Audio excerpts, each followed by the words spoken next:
हम्म। Sir मैंने अपना गाड़ी अपने दोस्त को दिया था चलाने के लिए, उसने मांगा था। फिर मुझे बाद में पता चला कि उस वो मेरा गाड़ी पे ना 25 किलो गांजा लेके आया था और पुलिस को मिल गया, और अभी पुलिस ने मेरा गाड़ी सीज कर दिया और मेरे दोस्त को भी अरेस्ट कर लिया। तो अभी तो फिलहाल जो गाड़ी है ना मेरे, अभी तो वो तो मेरा तो है नहीं, मेरे पेरेंट्स का है। अभी मैं क्या करूँ सर, मुझे कुछ बताइए sir.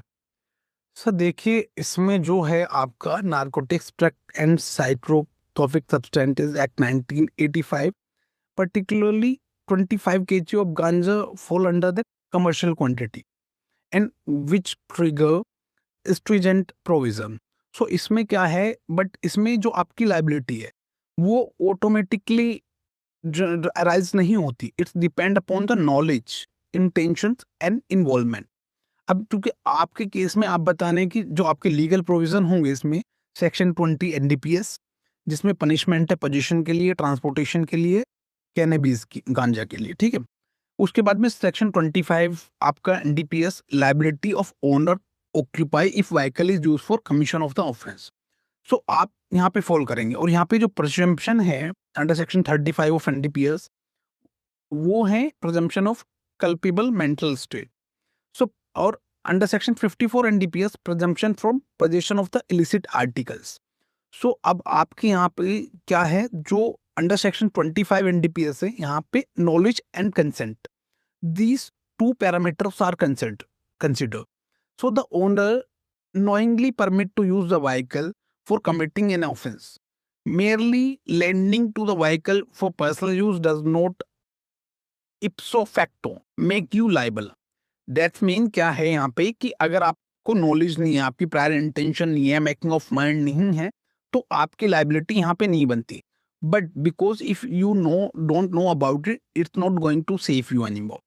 So, no knowledge of illegal activities, no intention of facilitate the offense, no prior criminal nexus, and absence of conscious knowledge. इस ग्राउंड पे आप क्या कर सकते हैं, कोर्ट को अप्रोच कर सकते हैं और एंटीसिपेटरी बेल आप सीख कर सकते हैं।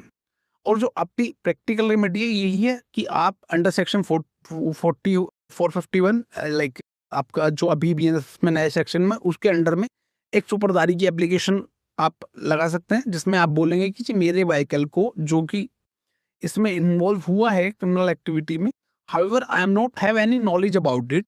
सो आप एक सुपरदारी की एप्लीकेशन लगाएंगे, जिससे आपका व्हीकल रिलीज कर दिया जाएगा, कोर्ट उसमें ऑर्डर कर देगा।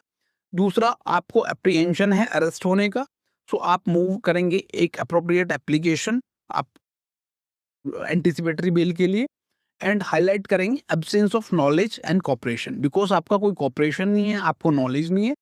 And during the trial, lack of knowledge, no financial benefits, no prior involvement, and no recovery, जो recovery is not belongs to you. So all these defense you can take during the trial. So यहाँ पे important जो factors आपके case में है कि accused close associate है आपका, so in that and call record और सजेस्ट लाइक प्रायर नॉलेज, ये सब चीजें कोर्ट सजेस्ट करेगा। तो आप इसमें सबसे पहले एक एंटिसिपेटरी बेल सीख करेंगे, ताकि आपको प्रोटेक्शन मिल सके और कोर्ट में पुलिस आपको अरेस्ट ना कर सके, because you are innocent in that scenario and you have to prove your innocence. दूसरा, यहाँ पे बर्डन ऑफ प्रूफ क्या है, वो एनडीपीएस के केस में presumption arise against the accused. However for section 25 prosecution still need to prove knowledge.